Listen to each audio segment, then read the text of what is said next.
శ్రీ మాత్రే నమః. నమస్కారం. నేను పండిట్ సూర్య ప్రకాష్.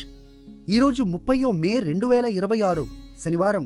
కుంభరాశి వారికి చాలా ప్రత్యేకమైన రోజు.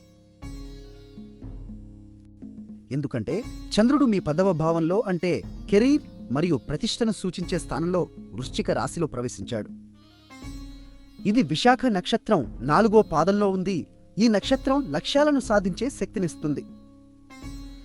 గురువు ఈ నక్షత్రానికి అధిపతి కావడం వల్ల ఆధ్యాత్మిక జ్ఞానం కూడా కలుగుతుంది.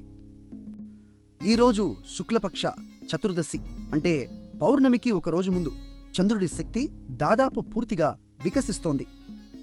ఈ శక్తివంతమైన చంద్రుడు మీ వృత్తిపరమైన జీవితంలో ఒక ముఖ్యమైన ప్రాజెక్ట్ లేదా గుర్తింపు తీసుకురావచ్చు. కానీ ఒక జాగ్రత్త అవసరం. రాహువు మీ లగ్నంలోనే వక్రగతిలో అంటే వెనుకడుగు వేస్తున్నాడు.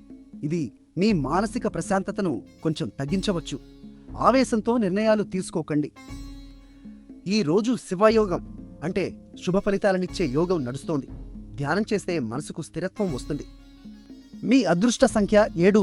నీలం రంగు వస్త్రం ధరిస్తే శనీశ్వరుడి అనుగ్రహం లభిస్తుంది. నిన్న మా అంచనా మీకు సరిగ్గా ఉందా? కామెంట్లో చెప్పండి. వీడియో నచ్చితే లైక్ చేయండి, మీ వారికి షేర్ చేయండి, మా ఛానల్ను సబ్స్క్రైబ్ చేయండి. చివరిగా ఓం శనైశ్చరాయ నమః అని 3 సార్లు జపించండి. ఈరోజు నీకు స్థిరత్వం మరియు విజయం కలుగుతుంది.